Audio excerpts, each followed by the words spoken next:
कल G7 देशों के शिखर सम्मेलन में पीएम मोदी ने नया मंत्र दिया। पीएम मोदी ने वन अर्थ वन हेल्थ मंत्र का जर्मनी और फ्रांस ने भी समर्थन किया। G7 देशों के शिखर सम्मेलन को पीएम मोदी आज फिर से संबोधित करेंगे। कोरोना महामारी के बीच ब्रिटेन में जारी G7 देशों के शिखर सम्मेलन को कल प्रधानमंत्री नरेंद्र मोदी ने वर्चुअली संबोधित किया। इस दौरान पीएम मोदी ने दुनिया को वन अर्थ वन हेल्थ का मंत्र दिया। जर्मनी की चांसलर एंजेला मर्केल ने खास तौर पर पीएम मोदी के इस मंत्र का जिक्र किया और इसे लेकर भरपूर समर्थन भी प्रकट किया। G7 समिट के दौरान ऑस्ट्रेलिया के पीएम स्कॉट मॉरिसन ने पीएम मोदी के साथ हुई बातचीत का जिक्र किया और वैक्सीन के लिए भारत की तरफ से लाए गए प्रस्ताव को पूरा समर्थन देने का ऐलान किया।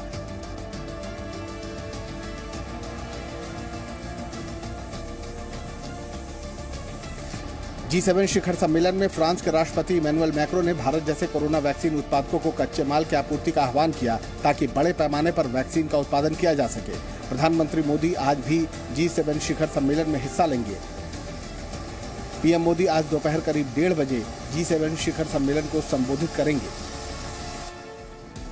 अंतर्राष्ट्रीय मोर्चे पर चीन को घेरने के लिए अमेरिका ने मोर्चाबंदी शुरू कर दी है। अमेरिका ने G7 सम्मेलन में बंधुआ मजदूरी प्रथा के मुद्दे पर चीन का बहिष्कार करने के लिए उस पर दबाव बनाने की योजना तैयार की है।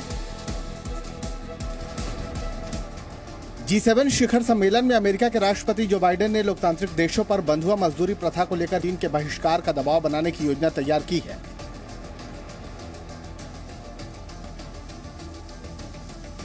बाइडेन चाहते हैं कि G7 के नेता उइगर मुसलमानों और अन्य जातीय अल्पसंख्यकों से बंधुआ मजदूरी कराने के खिलाफ एक स्वर में आवाज उठाएं। अमेरिका के कुछ मित्र देश चीन के खिलाफ प्रतिस्पर्धा की दिशा में काम करने पर सहमत हुए। बाइडेन को उम्मीद है कि बंधुआ मजदूरी को लेकर शिखर सम्मेलन में चीन की आलोचना की जाएगी, लेकिन कुछ यूरोपीय सहयोगी बीजिंग के साथ रिश्ते खराब करने के इच्छुक नहीं हैं। कनाडा, यूके और फ्रांस ने बाइडेन का समर्थन किया, जबकि जर्मनी, इटली और यूरोपीय संघ इस पर झिझक रहे हैं। बाइडेन ने फ्रांस के राष्ट्रपति इमैनुअल मैक्रों से भी बात की। मैक्रों ने कहा कि कई मुद्दों पर साथ मिलकर काम करने की जरूरत है। चीन के पश्चिमी शिनजियांग में करीब 10 लाख या उससे ज्यादा उइगर और अल्पसंख्यक शिविरों में कैद हैं। केंद्रीय वित्त मंत्री की अध्यक्षता में शनिवार को जीएसटी काउंसिल की बैठक हुई। इस बैठक के बाद एक बार फिर से केंद्र और बंगाल सरकार आमने सामने नजर आई। बंगाल के वित्त मंत्री अमित मित्रा ने दावा किया कि काउंसिल की बैठक में हुए फैसलों का जब उन्होंने विरोध किया तो उनकी आवाज नहीं सुनी गई। पश्चिम बंगाल के वित्त मंत्री अमित मित्रा ने आरोप लगाया है कि जीएसटी काउंसिल में उनका सवाल नहीं सुना गया। अमित मित्रा ने आरोप लगाया कि काउंसिल में उनको मौका ही नहीं दिया गया, उनके सवाल को अनसुना कर दिया गया। अमित मित्रा ने ट्वीट कर लिखा, भारत सरकार ने जन विरोधी कदम का नेतृत्व किया और vaccine, mask, hand sanitiser, oxygen, PPE, oximeter, covid परीक्षण किट, रेमडेसिविर, आरटी-पीसीआर मशीन पर जीएसटी लगाया। चूंकि मेरी आवाज पर ध्यान नहीं दिया गया, इसलिए मैंने पत्र द्वारा अपनी असहमति दर्ज की है। I am not reading each one of them, but that will be distributed, so you will be getting a copy of all the items. इस ट्वीट के बाद बीजेपी सांसद और वित्त राज्य मंत्री अनुराग ठाकुर ने सफाई देते हुए कहा कि किसी तकनीकी दिक्कत की वजह से ऐसा हुआ है। कांग्रेस के दिग्गज नेता और राजस्थान के पूर्व डिप्टी सीएम सचिन पायलट को लेकर प्रदेश में सियासी पारा चढ़ा हुआ है। चर्चा है कि पायलट अशोक गहलोत की नेतृत्व वाली सरकार से नाराज है। सचिन पायलट दिल्ली में हैं और इसीलिए सियासी गलियारों में सुगबुगाहट तेज है और कई तरह के कयास लगाए जा रहे हैं। राजस्थान में कांग्रेस की अंदरूनी कलह थम नहीं रही।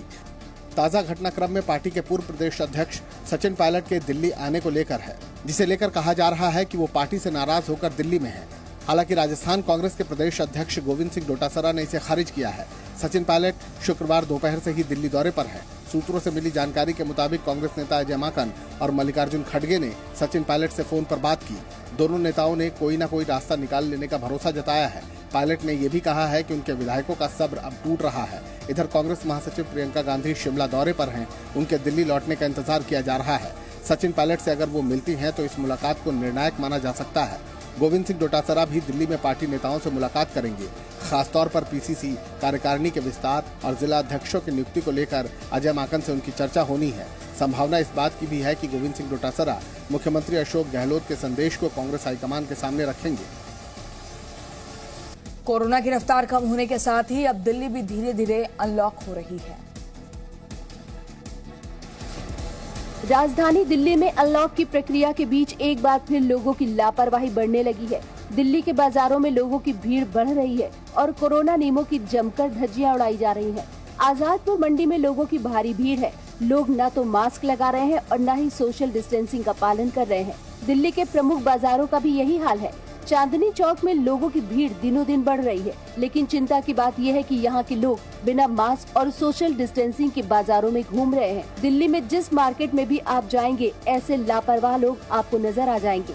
न्यू अशोक नगर की इन डरावनी तस्वीरों को देखिए। न मुंह पर मास्क है और न सोशल डिस्टेंसिंग। लोग इस कदर लापरवाह है मानो कोरोना है ही नहीं। इन्हें देखकर तो लगता है कि दिल्ली के लोग खुद की जान कोरोना को सौंपने के लिए ही निकले हैं। जाहिर है, अगर ऐसी ही लापरवाही बरती गई तो कोरोना संक्रमण एक बार फिर तेजी से फैल सकता है। मुंबई में मानसून की बारिश की वजह से हालात खराब हैं। देश के दूसरे राज्यों में भी मानसून पहुंच रहा है। महाराष्ट्र में मानसून की दस्तक के साथ ही लगातार बारिश हो रही है। माया नगरी मुंबई में तेज बारिश का सिलसिला जारी है। मौसम विभाग ने अगले 48 घंटे में भारी बारिश की चेतावनी दी है। मुंबई में 2 दिन का रेड अलर्ट है। कोंकण में भी कुछ जगहों पर भारी बारिश के आसार हैं। रत्नागिरी और रायगढ़ के लिए भी मौसम विभाग ने रेड अलर्ट जारी किया है। लगातार हो रही बारिश के चलते सड़कों पर पानी भरा है। लोगों को काफी परेशानियों का सामना करना पड़ रहा है। इधर दिल्ली एनसीआर को लेकर भी मौसम विभाग ने अलर्ट जारी किया है। मौसम विभाग ने पूर्वानुमान लगाया है कि दिल्ली, नोएडा, गाजियाबाद, गुरुग्राम और फरीदाबाद में बारिश के साथ 40 से 50 किलोमीटर प्रति घंटे की रफ्तार से हवाएं चल सकती हैं। बीती रात दिल्ली के कुछ इलाकों में हल्की बारिश हुई। मध्य प्रदेश में भी मौसम विभाग ने बारिश की चेतावनी दी है। मौसम विभाग के मुताबिक जबलपुर, नरसिंहपुर, छिंदवाड़ा, सिवनी, मंडला, बालाघाट में गरज के साथ भारी बारिश की संभावना है। पीएनबी घोटाले के आरोपी मेहुल चौकसी को लेकर भारत ने डोमिनिका कोर्ट में 2 याचिकाएं दाखिल की हैं। ये याचिकाएं सीबीआई विदेश मंत्रालय ने दायर की है, जिस पर सुनवाई सोमवार को होगी। पीएनबी घोटाले के आरोपी और भगोड़े हीरा कारोबारी मेहुल चौकसी को लेकर भारत की ओर से डोमिनिका कोर्ट में 2 याचिकाएं दाखिल की गई हैं। मेहुल चौकसी के प्रत्यर्पण को लेकर सीबीआई और विदेश मंत्रालय ने डोमिनिका कोर्ट में याचिका दी है। मेहुल चौकसी के प्रत्यर्पण को लेकर भारत की ओर से डोमिनिका हाई कोर्ट में अभियोग याचिका दायर की गई है। ये अभियोग याचिकाएं सीबीआई और विदेश मंत्रालय ने दायर की है। सीबीआई की याचिका मेहुल चौकसी की आपराधिक गतिविधियों और उसकी भगोड़ी स्थिति पर केंद्रित है, जबकि विदेश मंत्रालय की याचिका चौकसी की भारतीय नागरिकता की स्थिति पर केंद्रित है। अगर याचिकाओं को स्वीकार किया जाता है तो वकील हरीश साल्वे डोमिनिका में भारत की ओर से इस मामले की पैरवी करेंगे। डोमिनिका में मेहुल चौकसी की अवैध एंट्री पर सोमवार सुबह 9 बजे ट्रायल की शुरुआत होगी। इस दौरान चौकसी को कोर्ट में उपस्थित रहना होगा। कांग्रेस नेता दिग्विजय सिंह का कश्मीर पर ऑडियो सामने आने के बाद बीजेपी लगातार हमलावर है। बीजेपी विधायक सुरेंद्र सिंह ने केंद्र सरकार से मांग की है कि कांग्रेस नेता दिग्विजय सिंह पर देशद्रोह का मुकदमा दर्ज हो। कश्मीर और धारा 370 पर कांग्रेस नेता दिग्विजय सिंह का ऑडियो टेप सामने आने के बाद बीजेपी लगातार हमलावर है। अब यूपी के बलिया से बीजेपी विधायक सुरेंद्र सिंह ने कांग्रेस नेता दिग्विजय सिंह के विवादित बयान पर निशाना साधा है और उन पर देशद्रोह का मुकदमा चलाकर पाकिस्तान भेजने की मांग की है। आज ही मैं तो कहता हूँ कि भारत सरकार को ऐसे लोगों पर देशद्रोह का मुकदमा चला करके और इनकी विदाई पाकिस्तान की धरती पर कर देना चाहिए।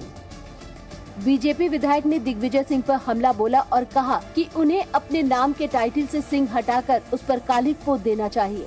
यही नहीं, विधायक ने कश्मीर पंडितों के पलायन पर कांग्रेस से सवाल पूछे और कहा कि जिस समय स्वतंत्र भारत में रहते हुए कश्मीरी पंडितों को कश्मीर छोड़कर जाना पड़ा, उस दौरान कांग्रेस का चिंतन कहाँ था। हाल ही में कांग्रेस से बीजेपी में शामिल हुए जितिन प्रसाद ने भी दिग्विजय सिंह पर निशाना साधा और ट्वीट कर कहा कि वो पाकिस्तानी समर्थक विचारों के लिए जाने जाते हैं।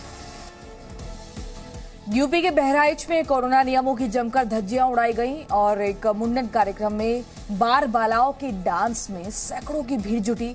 लोगों ने इस दौरान ना तो मास्क पहना था और ना ही सोशल डिस्टेंसिंग का पालन किया।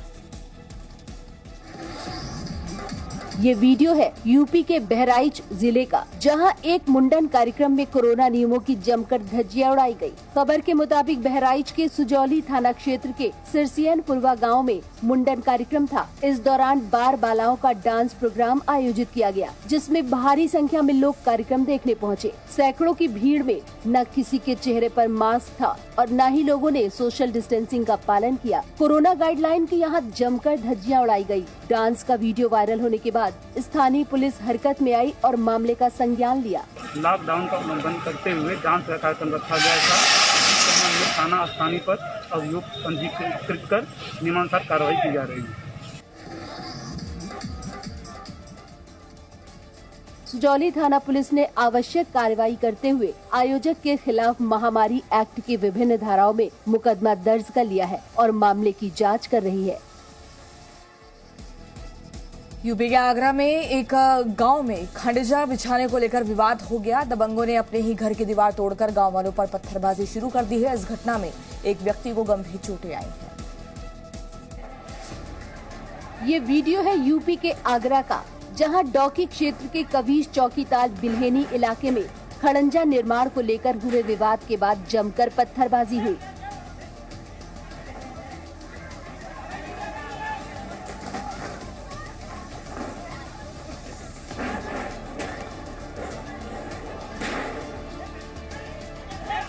खबर के मुताबिक विधायक निधि से खड़ंजे का निर्माण कार्य चल रहा था, लेकिन गांव के दबंगों ने ही इस निर्माण कार्य में बाधा डाल दी।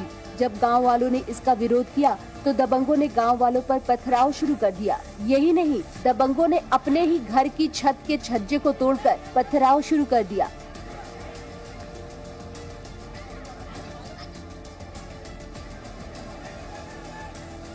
इस पत्थरबाजी में एक व्यक्ति को गंभीर चोटें आई है। अब पथराव का वीडियो सोशल मीडिया पर वायरल हो रहा है।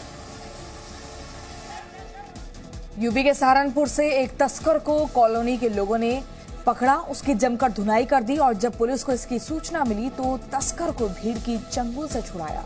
पुलिस मामले की जांच कर रही है।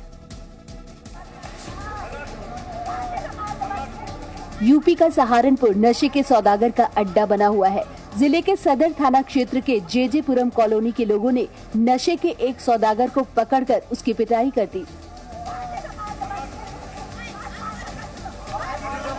कॉलोनी वासियों का आरोप है कि पकड़ा गया युवक किराए का कमरा लेकर यहीं रहता था और चरस अफीम की सप्लाई करता था। जानकारी के मुताबिक पकड़ा गया तस्कर करीब 7 दिन पहले यहां आया और पढ़ाई के नाम पर कमरा लेकर रहने लगा, लेकिन जब मकान मालिक को इसकी असलियत पता चली तो उसे कमरा खाली करने को कहा गया, लेकिन तस्कर दबंगई पर उतारू हो गया, जिसके बाद तस्कर को कॉलोनी वासियों ने पकड़कर जमकर धुनाई की। जब पुलिस को मामले का पता चला तो वो मौके पर पहुंची और तस्कर को फिलहाल पुलिस ने तस्कर को अपनी गिरफ्त में लेकर कार्रवाई शुरू कर दी है और मामले की जाँच कर रही है।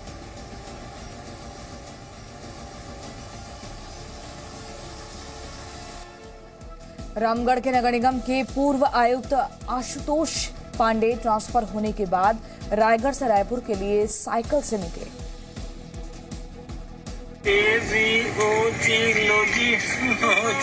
मैं हूँ मनमौजी, करता हूँ मैं जो वो तुम भी। फिल्मी गाना गुनगुनाते हुए साइकिल चला रहे ये है एमपी के रायगढ़ नगर निगम के पूर्व आयुक्त आशुतोष पांडे, जो ट्रांसफर होने के बाद रायगढ़ से रायपुर के लिए साइकिल पर सवार होकर निकले। आशुतोष पांडे इस दौरान फिल्म राम लखन के मशहूर गाने मैं हूँ लखन को गुनगुनाते हुए नजर आए और लोगों को पर्यावरण का संदेश भी दिया, साथ ही साइकिलिंग के फायदे भी बताए। रायगढ़ जैसे शहर के लिए जिसमें हम हर शुक्रवार को नो फ्यूल डे भी मनाते थे, उस परंपरा को जीवित रखने के लिए आज हम अपने साथियों के साथ रायपुर साइकिल से जा रहे हैं। मेरी सभी को सलाह है कि साइकिलिंग करें, खुद को फिट रखें और पर्यावरण के प्रति जागरूक रहें। आशुतोष पांडे को वर्तमान में रायगढ़ के उप सचिव श्रम विभाग की जिम्मेदारी सौंपी गई है। वहीं बिहार के अररिया में खेत को लेकर हुई जंग का वीडियो भी वायरल हो रहा है। दो पक्ष आपस में एक दूसरे पर जमकर लाठी डंडे से हमला कर रहे हैं। वीडियो सोशल मीडिया पर वायरल हुआ है। मारपीट का ये वीडियो बिहार के अररिया जिले का है। ये वीडियो सोशल मीडिया पर तेजी से वायरल हो रहा है। वीडियो महलगांव थाना के प्रसादपुर चिकनी गांव का बताया जा रहा है। दरअसल खेत में लगे मूंग की फसल को जब गांव के दबंगों ने जबरन जोत लिया तो उसका विरोध हुआ और फिर देखते ही देखते मूंग का खेत कुरुक्षेत्र में बदल गया। लोग एक दूसरे पर लाठी डंडे से हमला करने लगे। क्या पुरुष क्या महिला, सब एक दूसरे के खून के प्यासे हो गए। वीडियो में आप देख सकते हैं कि जमीन पर पड़े युवक पर लोग डंडे बरसा रहे हैं। महिलाएं भी आपस में भिड़ गई हैं। मारपीट का ये वीडियो 7 दिन पुराना बताया जा रहा है, जो अब वायरल हो रहा है। बताया जा रहा है कि करीब 2 एकड़ में मूंग की फसल लगी थी, जिसे ट्रैक्टर से दबंगों ने जोत दिया। अररिया SDPO पुष्कर कुमार के मुताबिक वीडियो की जांच की जा रही है। दोनों पक्ष को सुनने के बाद कानून के मुताबिक कार्रवाई की जाएगी। Presenting B News app, available on Google Play and App Store. Download it now.